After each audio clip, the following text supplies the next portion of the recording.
क्या नाम था? उत्कच। हिरण्याक्ष का पुत्र था उत्कच। वो बहुत बलवान था, साधु संतों को, लोगों को, आम जनता को बड़ा परेशान करता, ताकत का घमंड करता। एक दिन एक संत जी के आश्रम में चला गया। वो संत जी का नाम था लोमस ऋषि। तो लोमस ऋषि जी के आश्रम में जब गया तो वहां संत जी के बाग बगीचे, जो संत लोग, साधु संत लोग तो देखो वृक्ष बहुत प्यार करते हैं प्रकृति से, तो उनके सारे पेड़ वेड़ उखाड़ दिए और पूरा उनका बाग बगीचा उजाड़ दिया।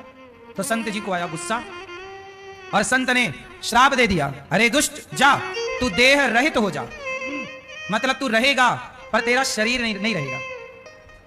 उसे समझ आई कि मैंने बड़ा अपमान कर दिया, संत का तिरस्कार कर दिया। देखो, जब जब आप संतों का अपमान करोगे तब तब आपको भयंकर भगवान दंड देंगे। पहले तो संत ही दंड दे देते थे श्राप देकर, पर आज कुछ संत चुप रहते हैं। आप हमारा अपमान करिए, हम आपको क्या कहेंगे? कुछ नहीं। अब न्यूज चैनल वालों ने कितना कुछ कहा, पर ये दास अनिरुद्ध ने क्या कहा? क्या जवाब दें और किस किस को जवाब दें? जवाब हम नहीं देंगे।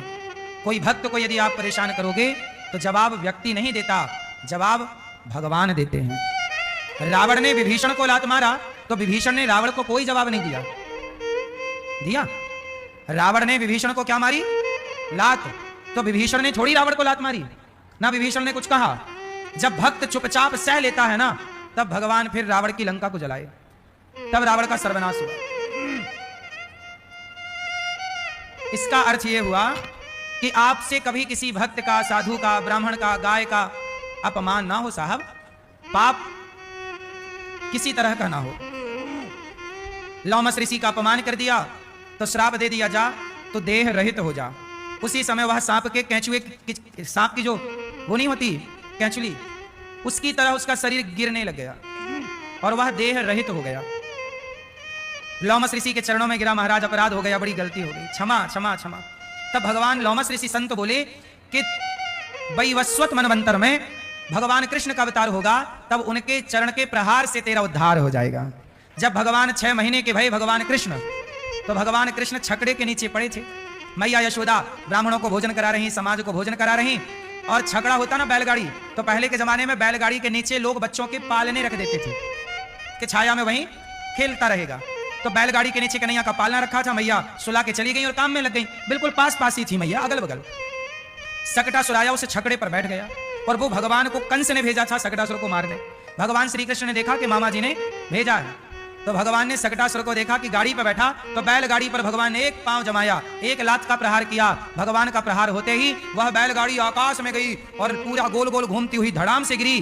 तो वह श्राप के कारण जो देह रहित उत्कच नाम का व्यक्ति जो शकटासुर बना, आज छकड़े पर बैठा, भगवान के चरणों का स्पर्श हुआ और शकटासुर का उद्धार हो गया। पर शकटासुर तो नजर नहीं आया, पर बैलगाड़ी धम्म से नीचे गिरी। जो सामान था उसमें, दही के है ना मटके थे, दूध दही मक्खन के मटके सब टूट गए। मैया बोली, राम राम, ये गाड़ी ऊपर कैसे चली गई? तो छोरा वहां बच्चे खेल रहे थे, मैया तेरी लाला ने एक लात जमाई। मैया बोली, मेरे लाला में इतनी ताकत कहां से आएगी कि बैलगाड़ी इतनी ऊपर उछाल दे? अब मैया यशोदा कैसे जाने कि तेरो लाला भगवान है? पर मैया तो पुत्र मोह में है कि मेरा बेटा है, चलो अच्छा है। मैया लाला को गोद में लेती है, दूध पिलाती है, घर चली जाती है। अब बड़े बड़े संकट आए, तृणावर्त आ गया गोल गोल बवंडर के रूप में। भगवान को लेके भागा तो भगवान ने दय मारा एक पत्थर से, शकटासुर तृणावर्त का उद्धार हुआ। नंद बाबा ने कहा, मेरे लाला पर बड़े संकट आ रहे हैं, तो गर्गाचार्य जी से कहा, महाराज मेरे बच्चे की कोई भविष्यवाणी करो। तो गर्गाचार्य जी बोले, भविष्यवाणी करेंगे, या को नाम तो बताओ, नाम का है? नंद बाबा बोले, या को नाम 1 साल है गए हमने, तो या को नाम का रखो ही ना है, बस लाला लाला कह के बुलाए मैं या को। अब क्या हुआ कि गर्गाचार्य जी आए और भगवान कृष्ण का नामकरण संस्कार करते हैं। कौन सा संस्कार? पहले लोग नाम रखते थे तो नाम का कोई अर्थ होता था, अच्छे नाम रखते थे। अब आजकल के नाम कैसे होते हैं? डब्लू, बबलू,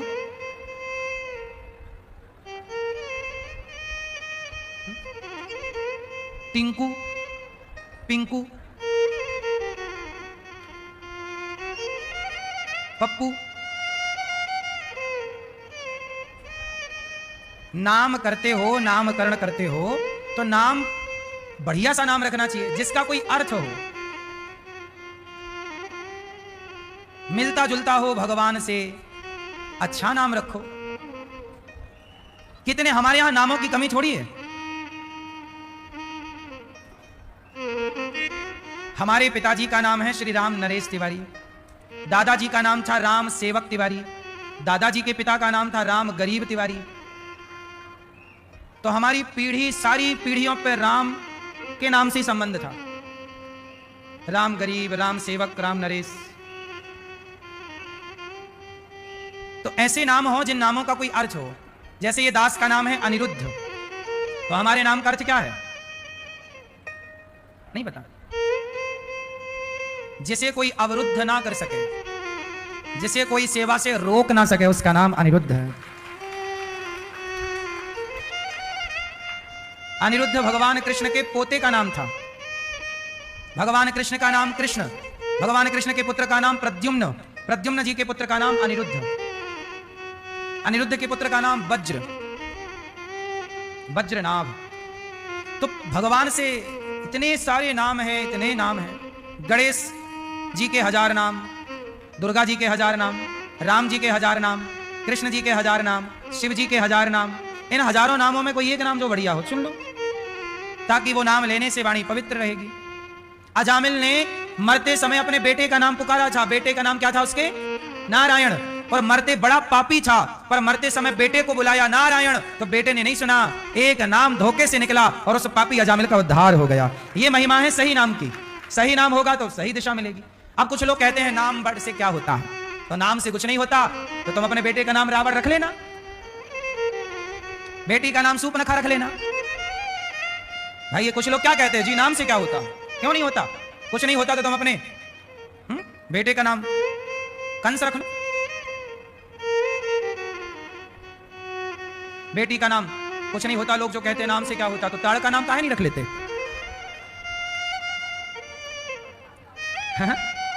ताड़का, इसका मतलब नाम से भी कुछ होता? बोलो हाँ, नाम भी जीवन में प्रभाव डालता है। जैसा नाम, कुछ जगह नाम, देखो अपने नाम की गरिमा रखनी चाहिए, इसलिए नाम बढ़िया हो आपका। नाम भी बढ़िया हो और काम भी बढ़िया हो तो बुराई क्या है? इसलिए हमारे यहां नाम रखने के पहले विचार होता है। इसलिए हमारे यहां पत्रा देखकर, पंचांग देखकर नाम रखा जाता है। किस राशि में पैदा हुआ है, किस नक्षत्र में, किस तिथि पर पैदा हुआ है, वो पूरा गणना होती है, उससे नाम निकलता है, उसी के अकॉर्डिंग नाम रखा जाता है। इसलिए नाम अच्छे ही रखना आने वाली पीढ़ी के, ऐसे ना रख लेना कुछ भी। बढ़िया नाम हो और बढ़िया काम हो। वैसे नाम की एक दूसरा नजरिया भी है। एक नजरिया तो मैंने ये कहा, अब दूसरा नजरिया सुनो। हाँ, मैंने बचपन में सुना, हाँ, अमर चंद्र को मरते देखा, धनी राम को निर्धनिया, लक्ष्मी बाई कंडा बीने, भलो बिचारो ठुनठुनिया। हाँ, अमर चंद्र को मरते देखा, धनी राम को निर्धनिया, लक्ष्मी बाई कंडा बीने, भलो बिचारो ठुनठुनिया। एक लड़का था, उसका नाम था ठुनठुनिया। अब नाम रख ही गया तो गांव के लोग चिढ़ाएं, अरे ठुनठुनिया, उसे बड़ा बुरा लगे। अब सोचो किसी का नाम ठुनठुनिया हो तो उसकी तो लोग कितनी मजाक उड़ाएंगे, मजे लेंगे। तो एक बेटा था, उसका नाम कहीं से मजाक मजाक में नाम पड़ गया ठुनठुनिया। वो बड़ा हुआ, बच्चा था तब तो कोई दिक्कत नहीं थी, बड़ा हुआ तो लोग चिढ़ाने लगे ठुनठुनिया ठुनठुनिया। तो एक दिन उसने अपने दादाजी से कहा, दादाजी क्या है, आपने मेरा नाम ठुनठुनिया क्यों रखा? दादाजी ने बोला, मैंने नहीं रखा, ये लोगों ने मजाक मजाक में तू लाडला था, ठुनठुनिया ठुनठुनिया, मेरा ठुनठुनिया नाम पड़ गया।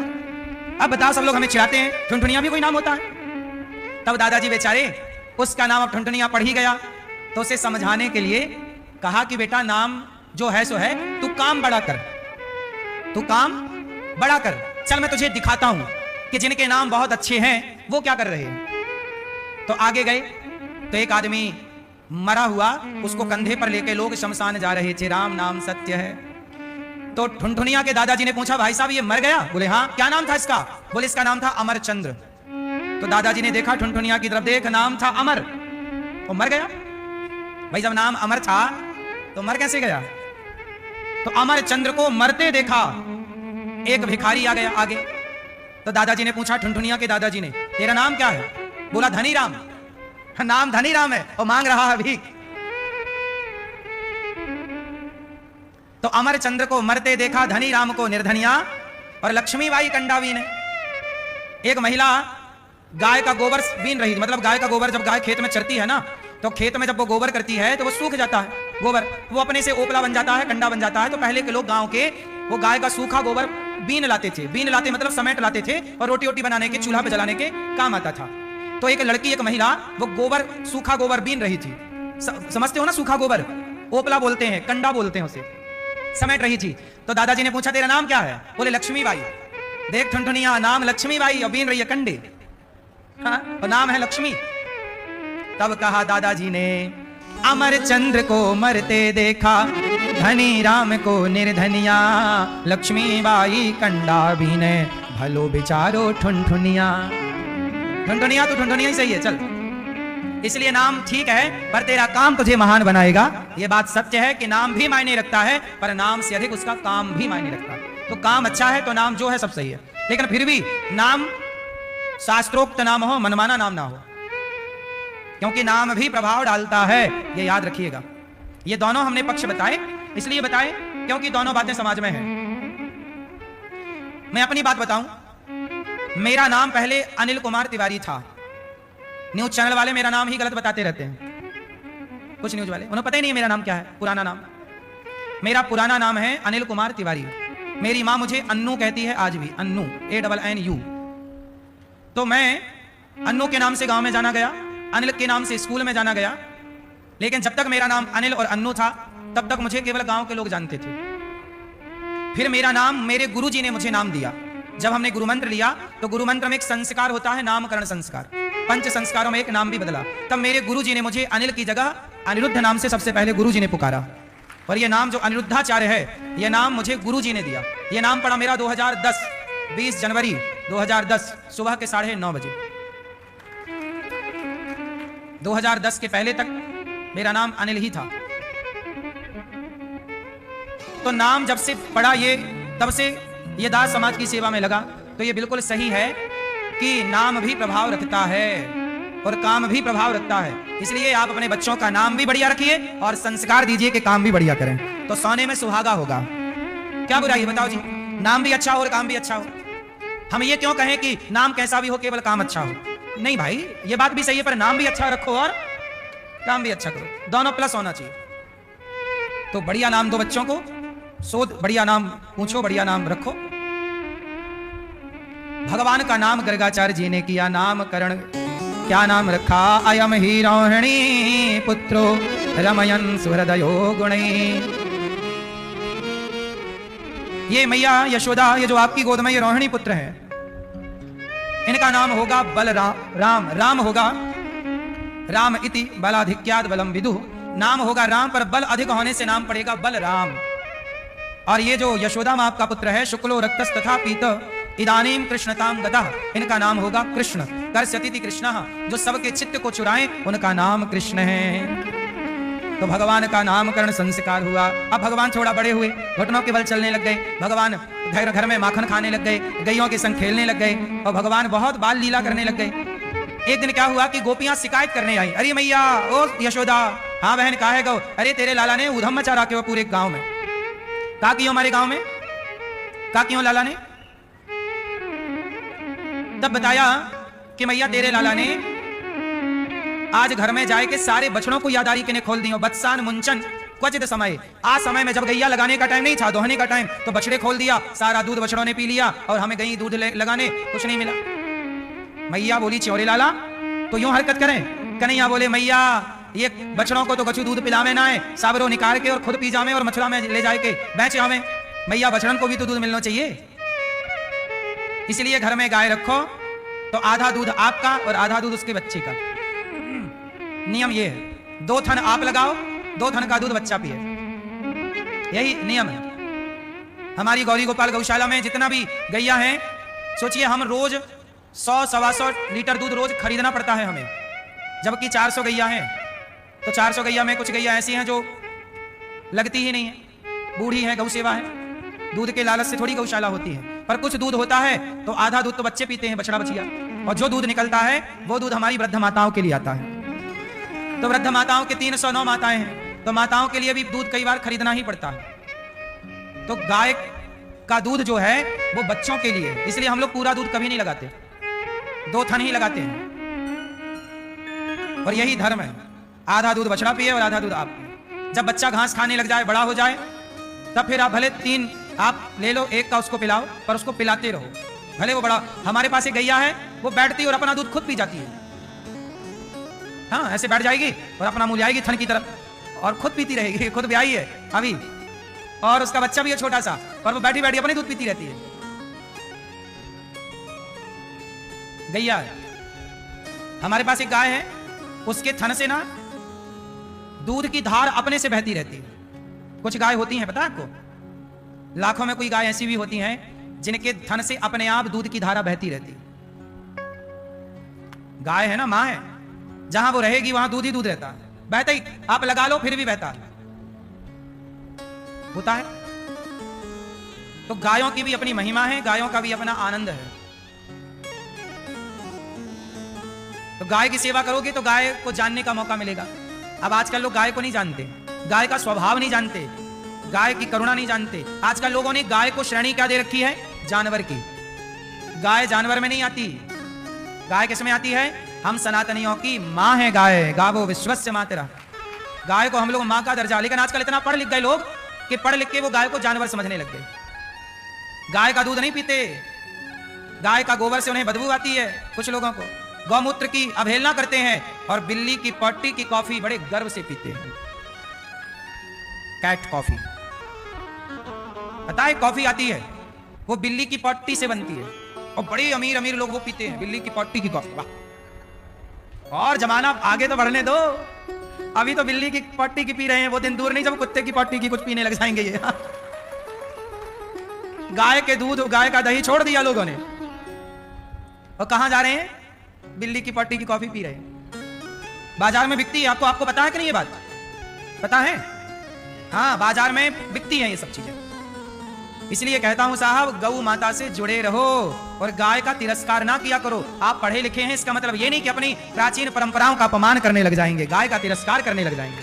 पढ़ाई हमने इसलिए थोड़ी की कि हम अपने बुजुर्गों के परंपराओं का अपमान करने लग जाएं। हमारे यहां सदा से गाय की सेवा होती आई है। शंकर जी के मंदिर में गाय का बेटा ही बैठा है, नंदी। नंदी किसका बेटा है? बोलो, गाय का बेटा है। वो नंदी, मंदिर जाते हो आप लोग तो नंदी पर भी पानी चढ़ाते हो। तो जब नंदी की सेवा सनातन आज तक कर रहा है, बिना नंदी के शिव का कोई मंदिर ना होगा ऐसा भारत में जहां नंदी महाराज ना हो। जिस नंदी को हम शिव का वाहन कहते हैं, वो नंदी गाय का ही तो बच्चा है, बेटा है। वो गाय का हम कैसे तिरस्कार कर सकते हैं? जो गाय का अपमान करे वो सनातनी नहीं है।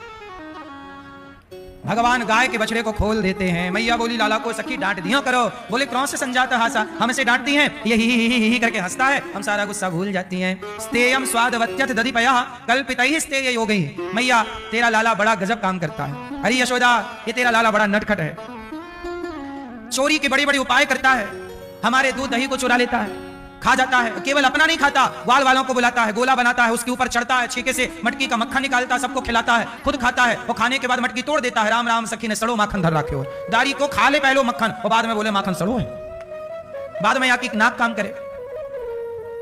यदि घर में कोई वस्तु नहीं मिलती तो घर वालों को बहुत भला बुरा कहता है, माखन भी खाता हो, हम लोगों को डांटता भी है। अरे मैया तेरो लाला छोटे छोटे बच्चों को चिटकोटी काट के भाग जाता है, हमारे बच्चों को रुला देता है, ऐसो तेरो लाला काम करे। अच्छा बताओ, भगवान कृष्ण बैकुंठ वाले हैं, बैकुंठ में कोई जा सकता है मिलने? वो बैकुंठ का परमात्मा यहाँ मनुष्य की तरह लीला कर रहा है कि आओ मुझे जान लो कि मैं कितना सरल हूं, देखो तुम्हारी तरह रहता हूं मैं, तुम्हारी तरह काम करता हूं मैं। ये भगवान मनुष्य बन करके आए हैं केवल इसलिए कि आपको और हमें सुलभता से भगवान दर्शन दे सके। गोपियां शिकायत कर रही हैं। अब भगवान मैया बोली कि जब तक लाला को तुम सखियों और रंगे हाथों ना पकड़ोगी, हम तुम सबन की बातों को भरोसा ना करेंगे। गोपियां भगवान को पकड़ने के लाख प्रयास करती हैं। कभी छींके पे घंटी बांध देती हैं, भगवान जाते हैं तो घंटी लटकी कि मटकी हिलेगी तो घंटी बजेगी, सखी आएगी पकड़ जाएंगे। तो भगवान बोले अरे घंटी मंदिर में जगह कम पड़ गई, मटकी पे लटकी हो। घंटी बोली प्रभु हम थोड़ी लटकी हैं, ये गोपियों ने आपको पकड़ने के लिए लटकाया है। तो भगवान बोले बंधी रहना, हम बताओ माखन खाएं कि ना खाएं। घंटी बोली खाओ खाओ। तो तुम तो बंधी हो। बोले हम बंधी रहेंगी पर बजेंगी नहीं, क्योंकि घंटी भगवान की दासी है ना, तो वो भगवान की नहीं मानेगी तो किसकी मानेगी। तो भगवान बोले बंधी तो हो पर बजना मत। हाँ हाँ नहीं बजेंगी। अब घंटी बंधी है पर टन टन नहीं कर रही है। ग्वाल वालों का गोला बनाया भगवान ने, मटकी के पास गए, मक्खन का लौंदा बनाया। हाँ मंगल मुंह खोल, मंगल के मुंह पर दे मारा। हाँ श्री दामा मुंह खोल, और मुंह खोला तो मक्खन का लौंदा दे मारा, और सबके मुंह पे थोड़ा गया, बाकी पूरा मुंह मक्खन से भीगा है। जब सब खा गए घंटी नहीं बजी, तब भगवान बोले वाह घंटी तू तो बड़ी आज्ञाकारी है। अब ने छोड़ो सो भगवान खाए हुए लग गए माखन, और जैसे ही भगवान ने मुंह पे रखा तो घंटी टन टन टन टन टन टन बजने लगी। भगवान वो घंटी तूने मना किया था नहीं बजूंगी, काहे बज गई। घंटी बोली प्रभु आप भोग लगाएं और हम ना बजे कैसे होगा, हम बजती हैं तभी तो आप भोग लगाते हैं। अब तो भैया सारे ग्वाल वाल भाग गए, गोपियां आ गई। घंटी बजी ना, सिग्नल मिला, दौड़ पड़ी गोपियां, और दरवाजा खुल गए। अब भगवान के नीचे के ग्वाल वाल भाग गए और भगवान मटकी पे लटके रह गए। अब भगवान बोले ले घंटी बज गई, पकड़ा दिया। अब गोपियां आई, अब देख कन्हैया तू पकड़ो गए हो लाला, अब तेरी मैया से शिकायत करेंगे। तेरी मैया ने कहा है कि रंगे हाथों पकड़ोगी तब हम यहाँ की बातों को सुनेंगे। इसलिए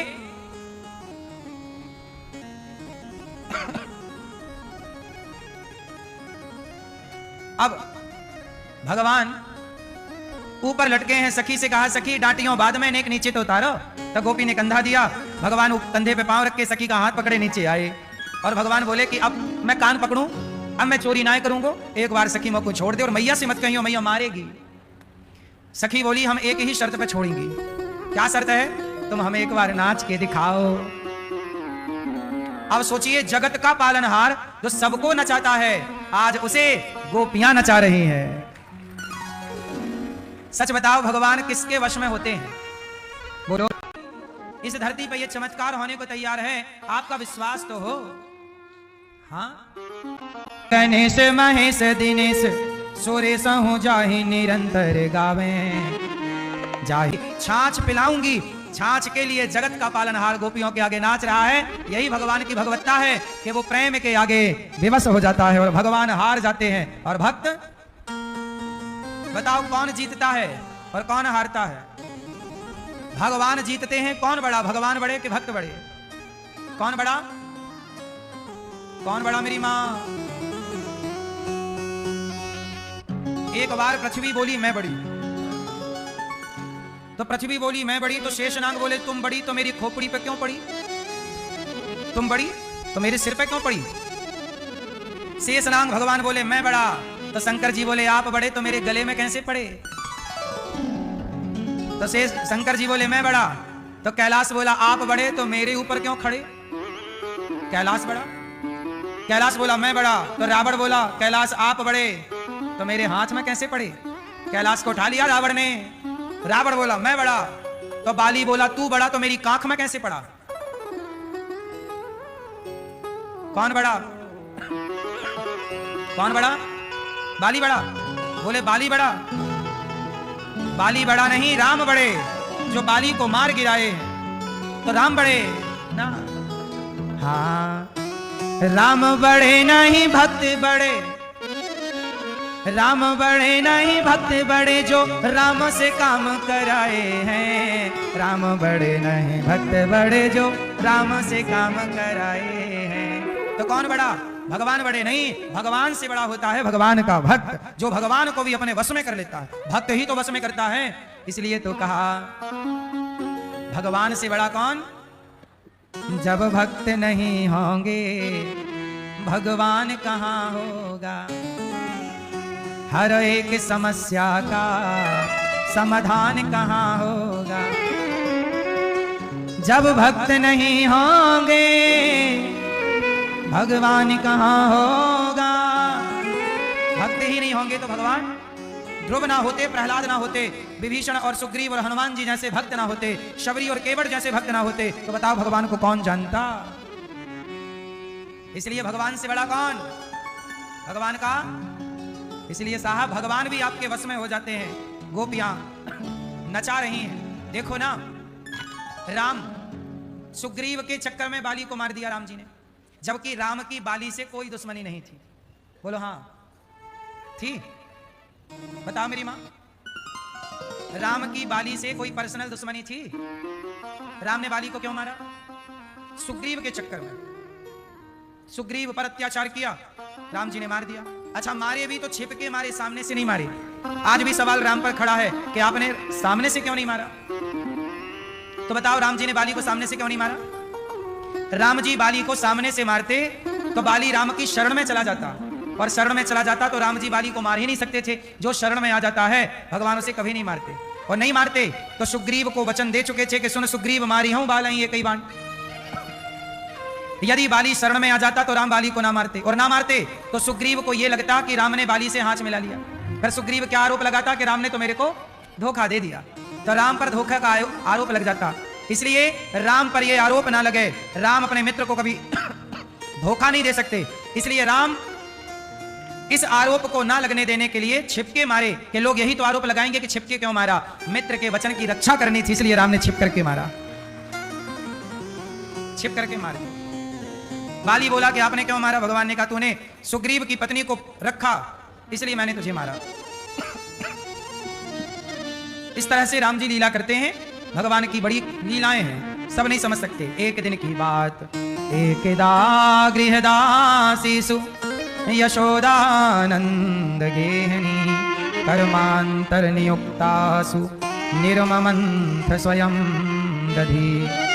एक दिन मैया दही मंथन कर रही थी कि एक सुंदर सा बालक कन्हैया आए, मैया की मछानी पकड़ लेते हैं, साड़ी पकड़ लेते हैं,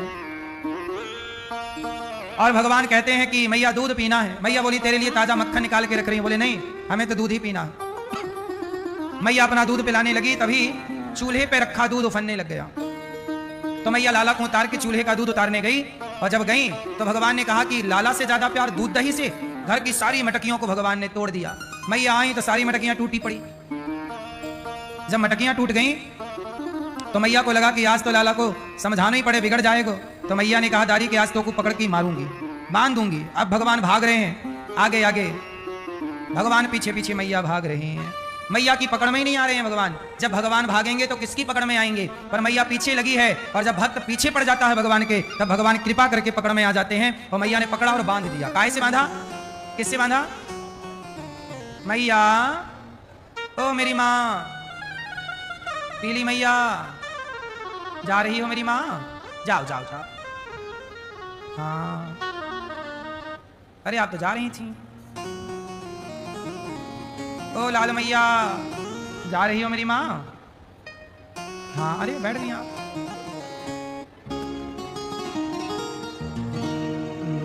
जाते जाते ये तो बता जा, मैया ने ऊखल से बांधा किसके लिए? मैया ने किससे बांधा लाला को? कैसे मैया? ऊखल, ऊखल जानती हो मैया? ऊखल का, ऊखल से बांध दिया। और जब बांध दिया भगवान को तो 2 अंगुल रस्सी कम पड़ गई। कितने अंगुल रस्सी कम? भगवान को बांधना है तो 2 अंगुल की कमी है। अहमता और ममता, मैं और मेरा। जब व्यक्ति अभिमान छोड़ देगा मैं का, और मोह छोड़ देगा मेरे का, तब भगवान उसके बंधन में बन जाएंगे। भगवान तब तक आपके पास नहीं है, आपके पास जब तक 2 चीजें हैं। क्या क्या आपके पास है? आपके पास अभिमान है क्या?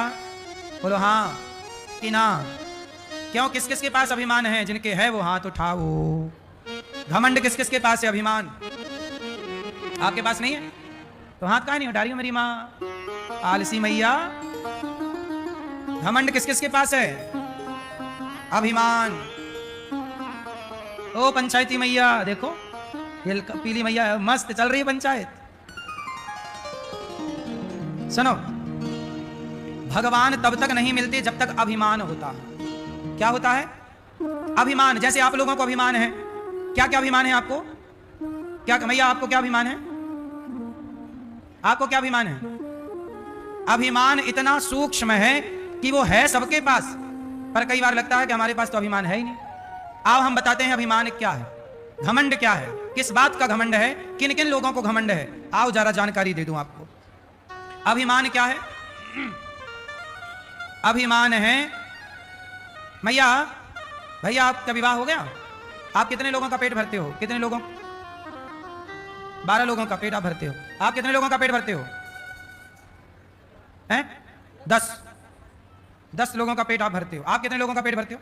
5। पीले वाले भैया 5। और आप मैया कितने लोगों का पेट भरती हो? आप भैया कितने लोगों का पेट भरते हैं? 2। और आपके बगल में 5। आप कितने लोगों का पेट भरते हैं? 9 लोगों का। आप कितने लोगों का पेट भरते हैं भैया? ये मैया चश्मा वाली मैया, आप कितने लोगों का पेट भरती हो मेरी माँ? 5। आप भैया कितने लोगों का पेट भरते हैं? 4।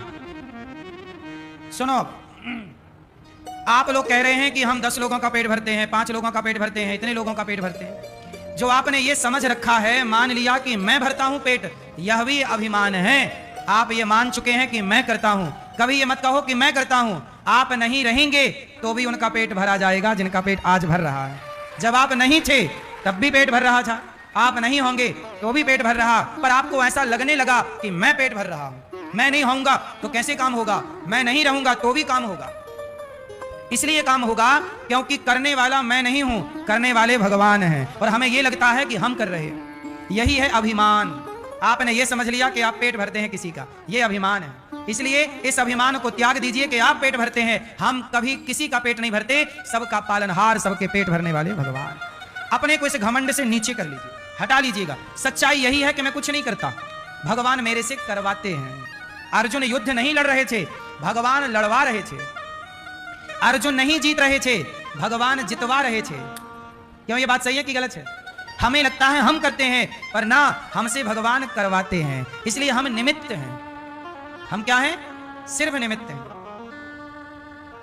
इसलिए इस बात का कभी कुछ घमंड ना करना कि मैं ये कर रहा हूं, मैंने इतना नाम कमाया। नहीं, भगवान चाहते हैं कि मेरा इतना नाम हो, इसलिए ये नाम हो रहा है। मैं कुछ कर रहा हूं इसलिए नहीं, भगवान चाह रहे हैं। हाँ, भगवान चाह रहे हैं कि अपमान हो और ये हो, तो जो भगवान चाहते हैं वो हो रहा। सम्मान भी उनकी मर्जी से, अपमान भी उनकी मर्जी से। हानि हुई तो ईश्वर की मर्जी, लाभ हुआ ईश्वर की मर्जी, जीवन मिला ईश्वर की मर्जी, मृत्यु होगी ईश्वर की मर्जी। हमारी इच्छा से कुछ भी नहीं हो रहा है। हम तो केवल कठपुतली हैं, नाच रहे हैं। ईश्वर हम सबको नचा रहे हैं। भगवान अपना ही काम हमसे और आपसे कर रहे हैं, करा रहे। जैसे कैमरा, सीसीटीवी कैमरा लगा है। बताइए, कैमरा देखता है कि आप देखते हैं? जोर से, जोर से। तो कैमरा फिर देखता रहे, आप ना देखो तो हो जाएगा कैमरा लगाने का कोई फायदा? बोलो। इसलिए कैमरा कभी अपने को नहीं देखता। कैमरे को पता ही नहीं कि वो क्या देख रहा है। बताओ, कैमरे को पता है कि वो क्या देख रहा है? उसी तरह देख कैमरा रहा है, पर कैमरे को पता ही नहीं कि वो क्या देख रहा है। और देखने का मतलब क्या है? उस कैमरे के पीछे आप और हम देख रहे हैं। बोलो हाँ। कैमरा तो जड़ है। कैमरा क्या है? जड़ है। वो थोड़ी समझता है कुछ, समझते आप हैं। उसी तरह आपकी आंखें कैमरा हैं और आपकी आंखों से आप नहीं देखते, भगवान देखते हैं। जैसे इस कैमरे से कैमरा नहीं देखता, हम और आप देखते हैं। ऐसे आपके पांव से आप नहीं चलते, भगवान चलते हैं। आपके कानों से आप नहीं सुनते, भगवान सुनते हैं। बोलो हाँ। रिकॉर्डर होता है छोटा सा, वो थोड़ी सुनता है। उसे क्या मतलब क्या सुनना? उसके द्वारा आप और हम ही तो सुन रहे हैं। अब ये कथा रिकॉर्डिंग हो रही है, टीवी पे जा रही है, सब लोग घर बैठे सुन रहे हैं। तो रिकॉर्डिंग के लिए एक चिप लगी है। वो चिप को थोड़ी मतलब है, वो तो चिप जड़ वस्तु है। सुन तो आप और हम ही रहे हैं ना। ऐसे ही हमें लगता है कि हम देखते हैं, हमें लगता है कि हम करते हैं। हम कुछ नहीं करते साहब, हमसे भगवान सब काम कराते हैं। जैसे चिप लगी आपके मोबाइल पे। आपका मोबाइल जड़ है कि चेतन है? बोलो जोर से। जड़ वस्तु है। चेतन उसे कहते हैं जहां प्राण हो, चेतनता हो, चेतन है, चैतन्य है, चेतना है। चेतना ही ना हो, प्राण ना हो, प्राणहीन हर वस्तु जड़ कहलाती है। प्राणहीन हर वस्तु। तो मोबाइल जड़ है, लेकिन वो जड़ भी मोबाइल पर रिकॉर्ड हो रहा है। मोबाइल से वीडियो बना लीजिए, सुन लीजिए। लेकिन मोबाइल को कोई मतलब नहीं है। उस मोबाइल के पीछे कोई व्यक्ति ही बैठा है जो रिकॉर्ड करके सब करके वो काम कर रहा है। मोबाइल को पता नहीं कि उसका नाम मोबाइल है। क्यों मोबाइल को यह बात पता है कि उसका नाम मोबाइल है? बोलो। जैसे मोबाइल जड़ है, उसी तरह आपके भीतर से यदि परमात्मा निकल जाए, आत्मा रूपी परमात्मा, तो आप क्या बचोगे? जड़ बचोगे कि चेतन बचोगे?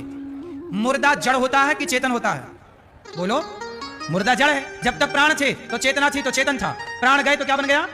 जड़ हो गया। तो हम ऑलरेडी जड़ हैं। हमें चेतना किसी ने दी है? तो परमात्मा ने भीतर बैठकर ही चेतना दी है। वो निकल गए तो मैं जड़ हूं, तो मेरे भीतर बैठकर परमात्मा ही देख रहे हैं।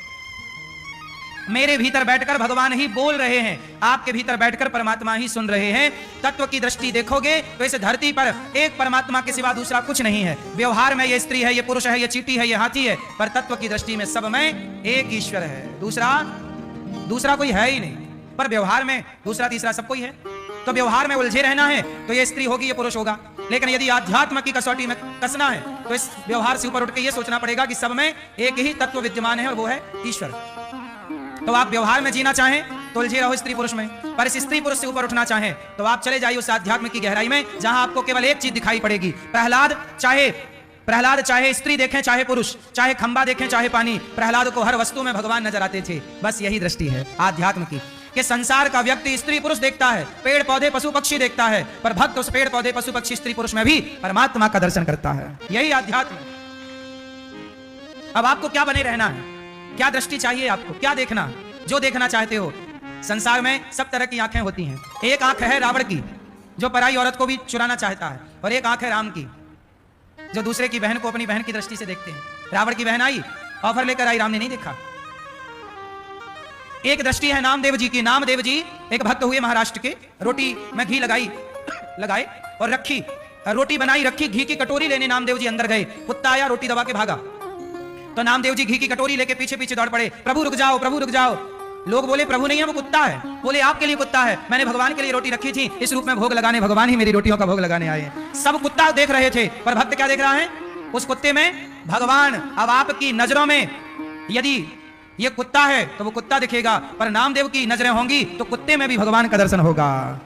ये नजरिया है साहब। इसलिए कहता हूं कि नजरिया बदल लो, नजारे बदल जाएंगे। कुम्हार का नजरिया बदला तो मिट्टी की जिंदगी बदल गई। कैसे? एक कुम्हार चिलम बना रहा था तो किसी संत ने कहा कि चिलम क्या बनाता है, घड़ा बना। कुम्हार ने घड़ा बनाया, मिट्टी का सुखाया, पकाया, बाजार में बेचा। किसी ने, संत ने खरीदा, पानी भरा, और जब प्यास बुझाई तो संत बोले वाह क्या शीतल जल है, कितना सुख मिला ये शीतल जल पीकर। तब उस मिट्टी के घड़े की मिट्टी से आवाज आई, कुम्हार तेरा धन्यवाद, किस बात का, तूने मुझे चिलम बनाया होता तो मैं भी जलती, जो इसे पीता वो भी जलता, छाती जलाता, पर तूने कुम्हार मुझे घड़ा बना दिया, मैं भी ठंडा हूं, जो पीता है इस जल को शीतलता को प्रदान प्राप्त होता है। तेरे विचार बदले, मेरी तो जिंदगी बदल गई। यदि कुम्हार चिलम बनाता तो मिट्टी क्या कर लेती, बेचारी चिलम बन जाती, पर जलती और जलाती रहती, पर घड़ा बन गई। अब आपको देखना है कि आप चिलम बनना चाहते हैं या घड़ा बनना चाहते हैं, आपका निर्णय। दोनों ऑप्शन आपके पास है। आप चिलम बन के जलते रहिए और समाज को जलाते रहिए, या घड़ा बन के स्वयं ठंडे रहिए, औरों को शीतलता देते रहिए, औरों को ठंडक देते रहिए। दोनों के लिए आप स्वतंत्र हैं। इसलिए कहता हूं कि भगवान को समझो, अभिमान को त्यागो कि मैं कुछ करता हूं, मैं नहीं, भगवान करते हैं। तो आज से ये अभिमान कभी ना करना कि मैंने कुछ किया। सदा कौन करता है, मैं कुछ नहीं करता। अच्छा ये उंगली उठाओ, एक सब लोग उंगली उठाओ अपनी, फास्ट। इस उंगली को जरा एक बार हिलाना है, बस ऐसे ऐसे, अब नीचे कर लो, खत्म। ये बताओ ये उंगली जो आपने हिलाई, ये किसका पावर था, आपका या ईश्वर का? यदि आपका पावर है तो जिनको पैरालाइसिस हो जाता है, उनका एक अंग काम नहीं करता, हिला लो ना भैया अपनी उंगली। पैरालाइसिस वाला एक उंगली नहीं हिला सकता अपनी, बोलो हाँ या ना। यदि ईश्वर चाह लें तो तुम्हारा हाथ होगा, काम नहीं करेगा। बहुत लोग ऐसे हैं जिनका हाथ काम नहीं कर रहा है, बोलो हाँ। इसका मतलब तुम्हारी औकात तो एक उंगली हिलाने की नहीं है, वो चाह रहा है इसलिए हाथ पांव हिल रहे हैं, वरना वो चाह लेगा तो नहीं कर पाओगे। एक उंगली हिला के दिखा दो अपने बल से। तुम बातें बड़ी बड़ी कितनी कर लो, पर तुम्हारा बल एक उंगली हिलाने का नहीं है। इसलिए ये सारा बल ईश्वर का दिया हुआ है। उस बल को प्रणाम करो और परमात्मा का धन्यवाद दो, और कभी ना कहो कि मैंने कुछ किया। सदा घमंड से शून्य रहो, प्रभु जो है सब आपका है।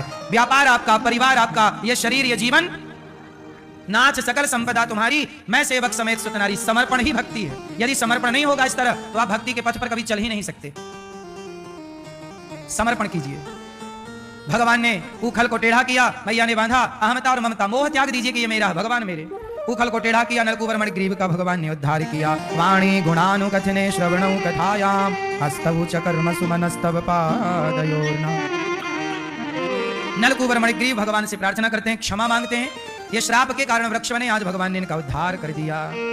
मैया लाला को गले लगा रही हैं, लाड़ लड़ा रही हैं, प्यार कर रही हैं। परीक्षित जी ने कहा कि मैया यशोदा ने कौन सा पुण्य किया कि जगत की पालनहार की मां बनने का सौभाग्य पाया। तब सुखदेव जी ने कहा कि मां यशोदा ने संतों की सेवा की पिछले जन्म में, और संतों की सेवा का यह बल था कि सेवा के बल से भगवान ने उन्हें अपनी मां होने का गौरव दे दिया। याद रखिएगा भक्तों, जो व्यक्ति सेवा करता है भगवान सदा उस पर कृपा बरसाते हैं। मैया यशोदा पिछले जन्म में क्या करती थी जानते थे? कोई भी संत आता, जंगल की लकड़ी बीन कर लाती, पैसा जो बाजार में मिल जाता लकड़ी बेचने से, उस पैसे से सेवा करती। कोई संत भूखा ना जाए। एक बार संत इनके द्वार पर आए, भगवान ही संत बन के परीक्षा लेने आए, और जब आए तब इनके घर में अन्न का एक दाना नहीं था। किसी से मांगने गई तो मांगने पर भी कोई ना दिया। एक नियत का खोटा व्यक्ति मिल गया, बोला तुम अपने स्तन दोगी तो हम तुम्हें पैसे देंगे। माता धरा बोली कि चमड़ी मांग रहा है, इसे चमड़ी की भूख है, और चमड़ा तो एक दिन जल ही जाएगा। तो माता धरा ने अपने स्तनों को काट करके दे दिया। ये ले, वो मांगा गलत नियत से था, गलत भाव से, पर माता ने काट के दिया। तुझे स्तन चाहिए ना मेरे, काट कर दे दिया। ये ले, धारा बह पड़ी खून की। पैसा लिया, बाजार से साग सब्जी जो भी सामान खरीदा, संतों के लिए बनाया, बना के भोग लगाया। संत खाए, पर देखा कि माँ की साड़ी लहू से भीगी है। संतों ने कहा माता ये तुम्हारे शरीर से इतना रक्त कैसे निकल रहा? माता धरा ने कहा कि आपके लिए भोजन नहीं था। किसी से पैसे उधार मांगने गई कि भैया 15 दिन में चुका दूंगी। उसने कहा कुछ गिरवी रखो। गिरवी क्या रखती? तो उसने कहा कि तुम अपने स्तन हमें दे दो। वो मेरे शरीर का चमड़ा मांग रहा था, तो मुझे लगा कि चमड़ा मांग लेगा तो मांग लेगा, दे दिया। मैंने काट के दे दिया स्तन। मैं क्या करती इस चमड़े का? यदि चमड़ा देने से भी मेरे द्वार पे आए संत की सेवा हो रही है तो अच्छा हुआ कि चमड़ा देने से कम सेवा तो हो गई। मैं क्या करती, ये शरीर तो एक दिन चिता पे जल के राख होना ही है। जब माता संतों के प्रति ऐसा भाव देखा कि आदमी शरीर काट के भी सेवा कर रहा है, तब वो संत से भगवान प्रकट हो गए। माता आपने सेवा की पराकाष्ठा पार कर दी। मैं आपके अगले जन्म में बेटा बनकर आऊंगा, और इस जन्म में जो आपने स्तनों का दान किया है मैं उसका ऋण चुकाने आऊंगा, और आपका दूध पीऊंगा आपका बेटा बन करके। तब भगवान उनके बेटा बने, और जिन स्तनों को काट के संत सेवा के लिए दिया, आज उन्हीं स्तनों को पान कर रहे हैं, दूध पी रहे हैं। भगवान जगत के पालनहार का पेट भर रही हैं मैया। मेरी माँ, दान यदि आप करते हैं, संतों की सेवा, भक्तों की सेवा, दीन दुखी की सेवा करते हैं, तो अन्नदान से बड़ा कोई दान नहीं होता। इसलिए मेरी प्रार्थना है कि कमाओ पैसा, पर कमाई का 5% अलग निकाल के रखो कि ये साधु संतों की, भक्तों की, दीन दुखी की सेवा के लिए है। तब जाके वो 95 रुपए आपको शुद्ध माने जाएंगे। जो कमाते हो उसका इनकम टैक्स देना पड़ता है कि नहीं सरकार को? नहीं दोगे तो चोर कहलाओगे, इनकम टैक्स चोर। उसी तरह सरकार ईश्वर की भी सरकार है, कमाते हो। अब बताओ, गौरी गोपाल आश्रम में हजारों संत रोज भोजन करते हैं। ये संत लोग सब छोड़कर भजन कर रहे हैं, और संतों को भिक्षा देने का धर्म हम गृहस्थों का है। बताओ संत किसके घर भिक्षा मांगने जाएगा? गृहस्थों के घर। तो आप गृहस्थों का धर्म है कि खाने से पहले इन संतों को 2 रोटी का दान करना सीखो। ये देखो संत, हजारों संत रोज आते हैं गौरी गोपाल में, और आप